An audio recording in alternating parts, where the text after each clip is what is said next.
نعمله النهارده مع بعض طريقة للقاس مجمد. احنا بنجيبه من الجزارة. تعالى نعمله بطريقة اكننا لسه جايبينه من السوق، من السوبر ماركت زي ما بتسموها. تعالى نعملوها تحفة وسريعة. انا ما خدش معايا 4 دقايق بصراحة. انا هنا خرطت كزبرة ومعايا توم. غسلت الكزبرة طبعا وصفيتها، وبعد كده هضربها في الكبة مع التوم. هنضربها كويس وننعمها خالص، انا مش عايزاها تكون فيها حتت. طريقة تحفة واعتمدوها، وعلى ضمانتي، على ضمانة ربنا يصوم معانا طبعا. تحفة بالذات للناس اللي بيجيب له القسم اللي هو مجمد من بره ده. احنا عندنا بيبقى لو جبناه وعملناه بالطريقة اللي هي هم حاطينها فيها، حبة السلق اللي حاطينهم بالطريقة بتاعتهم وكده، ما بيطلعش حلو خالص. دي طريقة انا حبيت اجدد فيها. سلقتها تحفة وجميلة، وهتشوفوا شكله في النهاية عامل ازاي، اكنه بالظبط معمول بقى بالسلق اللي هو بقى متحمر، والطريقة التحفة الاسكندراني يعني. انا معتقد اكتر البيت بتعملها بنفس طريقتنا، بلاش نقول اسكندراني. كل اكتر البيت بتعملها كده، وفي ناس بتعمله بطريقة يعني مختلفة، اللي هو بطريقة الصلصة الحمراء ده. انا هنا بحاول انعمها خالص. طبعا في الشتاء للقاس ما بتاكلش غير اكتر في الشتاء طبعا يعني. في ناس بتكففه لحد الصيف، بس هو للقاس يعني شتاء. هو طبعا النهارده كمان الجو عندنا ما شاء الله شتاء. انا هنا بحطه في المصفى، هصفيه. انا عايزه اصفيه، عايزه الميه بتاعت الكزبره.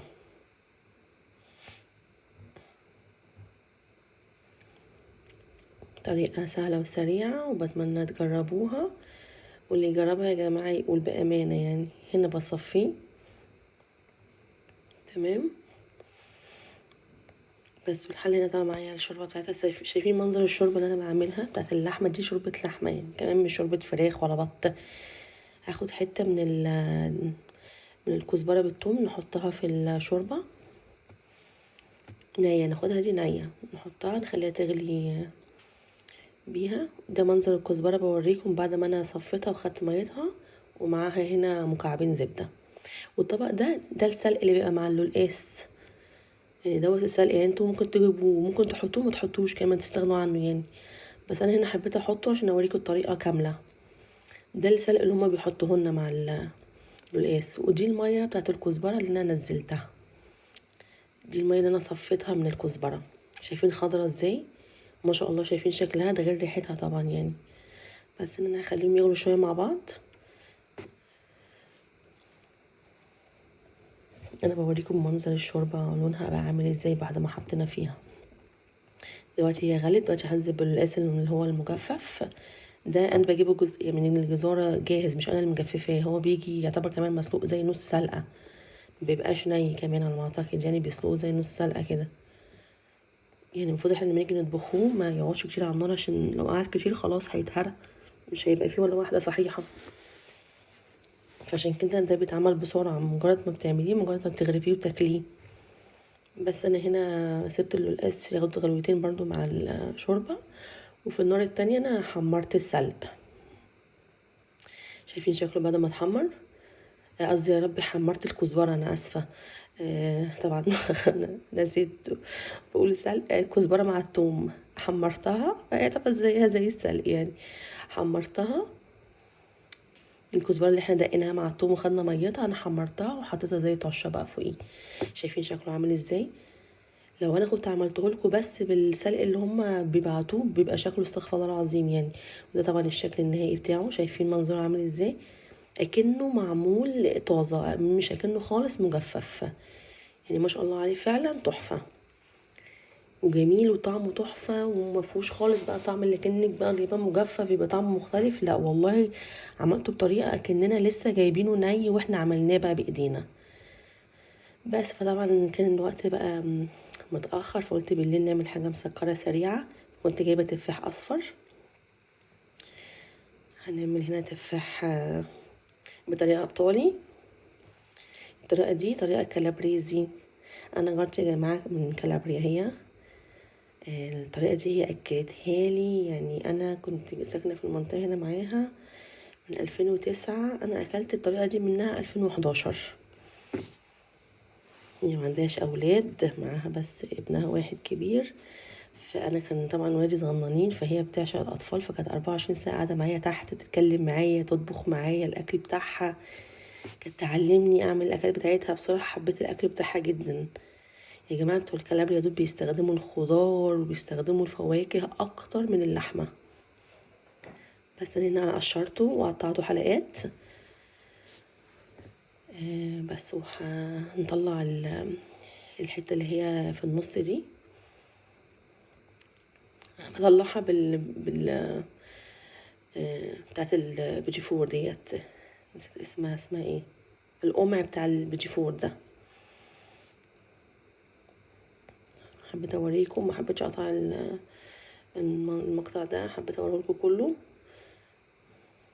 بس تبداي تقطعي، وانا بحطها في البلاستيكه اللي بقطعها، بحطها في البلاستيكه طبعا. التفاح بيبقى مشطوف قبل ما، طبعا التفاح بتشطفيه قبل ما تقشريه، بعد ما تقشر ما ينفعش يعني يلمس الميه. والطريقه دي الافضل تعمليها يا بالتفاح الاصفر يا بالتفاح الاخضر، يعني مش بالتفاح الاحمر، بالتفاح الاصفر اللي مبيبقاش مسكر، والتفاح الاخضر برضه عشان مش مسكر. انا بقى جارتي بتعمله بالتفاح الاخضر عشان ابنها المفروض ما ياكلش مسكرات يعني، فبتعمله بالتفاح الاخضر. انا بصراحه حبيت اجيب التفاح الاصفر، بحس ان الاخضر هنا عامل زي عامل زي الخيار، انا ما بحبش طعمه. بس بعد ما قطعته كله حطيت عليه ليمونيه معصوره عشان ما يسودش. تعصري ليمونه وتحطيها عليه بس، وتقلبيه مع الليمون.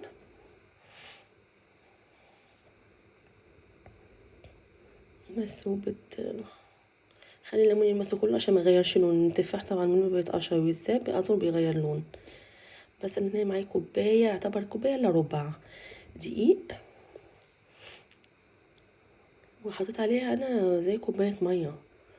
اخدت مني طبعا كل واحد حسب نظام الدقيق بتاعه، في دقيق ممكن ياخد كوبايه، ممكن دي ياخد كوبايه الا ربع، مش كل دي زي بعض. انا حطيت كوبايه ميه وشلت منها شويه وما اقلبه بس.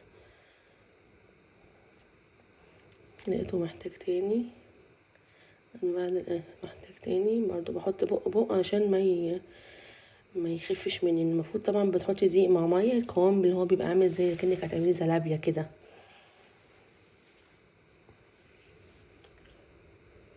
ميبقاش خفيف ولا تقيل.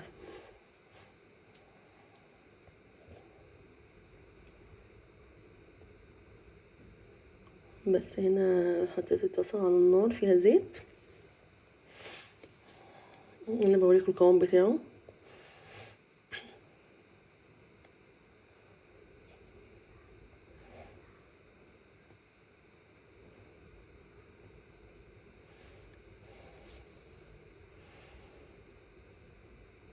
بس انا جبت المساكة دي عشان اخد من التفاح احط في القوام وما يعني موسخش ايديا.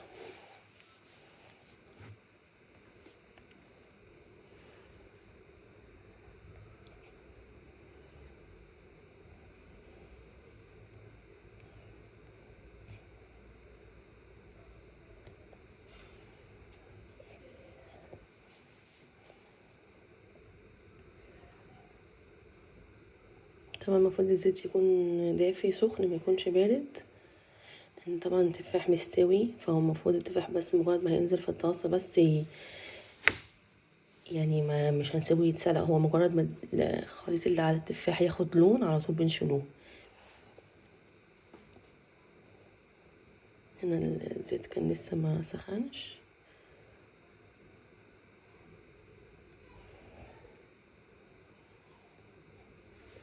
بتمنى تجربوها، طعمها تحفة يا جماعة، تحفة فعلا، وحلو سريع بالليل كده، لو الأطفال قاعدين ولا عيالكم قاعدين. حاجة سريعة بتتعمل كده في الشتاء، وهي طبعا طعمها وهي سخنة يعني في حتة 10 خالص، بس من 9 من 9 خلينا عظميته بس حتة 10 خالص، حتة يعني بقول لكم مش طعمه فعلا تحفة تحفة يعني، جميل جدا. انا هنا خدت حته من الخليط بحطها في الزيت بشوفها هتتجمد ولا لا عشان اقدر انزل التفاح. لايك وشير للفيديو عشان يوصلكم كل جديد، ما تبخلوش علينا بقى، وشيروا يا جماعه الفيديوهات لاصحابكم، وشيروا الفيديوهات كمان على صفحاتكم. كل واحد عنده صفحه ننزل الفيديو عنده عشان الناس كلها تشوفه ويتشير عندهم، فضلا وليس امرا.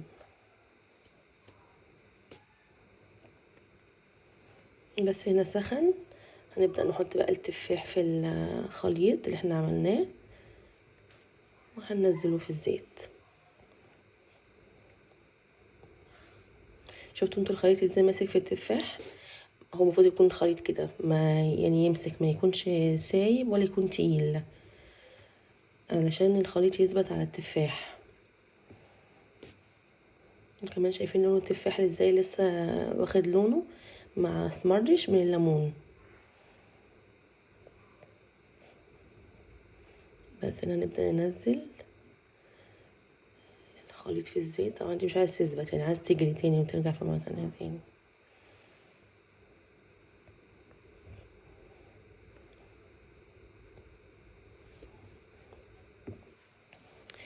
طبعا انا لما عملته ودقته هو عامل بالظبط طعمه زي بلح الشام، يعني والله العظيم وهو سخن فعلا طعمه زي بلح الشام بالظبط. طبعا احنا هنا ما عندناش حد بيلعب بلح الشام، ف طعمه وحشنا جدا. حاجات اكل مصر وحاجات مصر وحشانة والله. بس انا بقلبه بقى بالراحة، بتقلبيه اول ما تحسي ان هو جمد من تحت بتبدأي تقلبيه. بس هنا بقى هو شوحني، بدأ يطرطش وحسيت ان هو هيمرمطني هنا.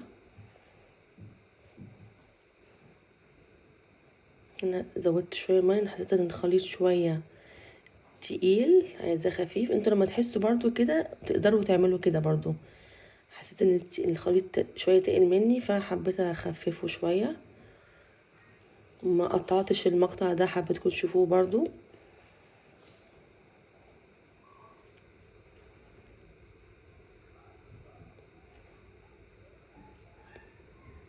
طبعا هنا بدأ يطرطش عليا على وشي، فبدأت احط المنديل ده كده عشان الطرطشه ما يجيش في وشي، ان هو هنا مرمط البوتاجاز.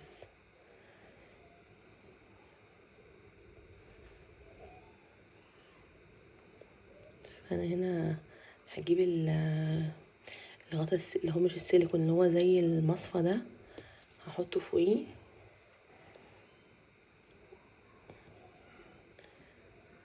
النتيجة هتجيلكم دلوقتي. جبت الغطا وغطيته ان متحملتش الطرطشة، والزيت رفيع وبدأ يطرطش كأني بحمر صبيت. ما قدرتش اتحمل طبعا الطرطشة ده، غير ان هو مرمط لي البوتاجاز طبعا. هنا بدأت اغطي عليه بسبب الطرطشة اللي بدأ يعملها.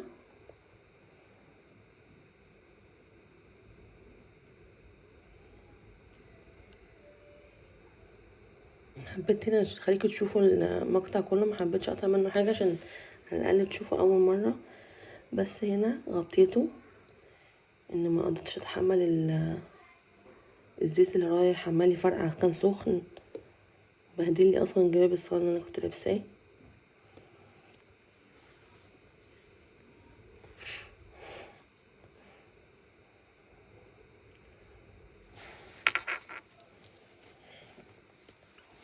بتمنى تجربوها طبعا يا جماعه.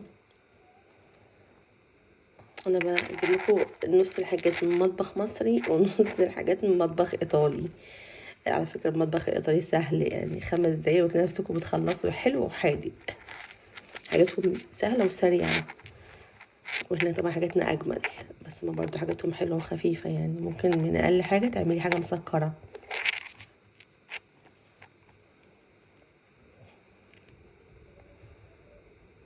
هنا كل شويه بعري عليه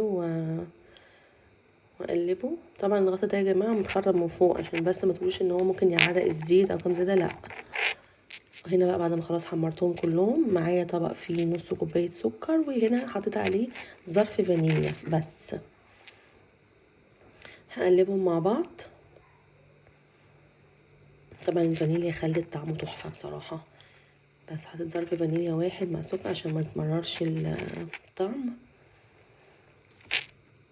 طبعا كل واحد بيحط السكر بالكمية اللي هيعملها. انا عملت يعني شوية تفاح حلوين، بس هنا نبدأ نحطها في السكر.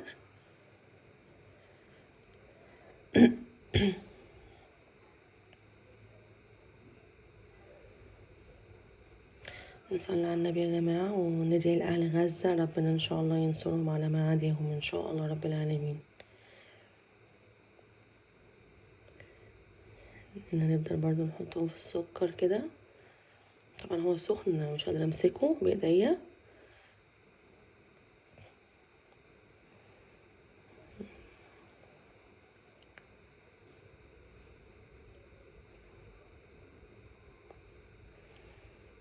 حلو سهل وسريع،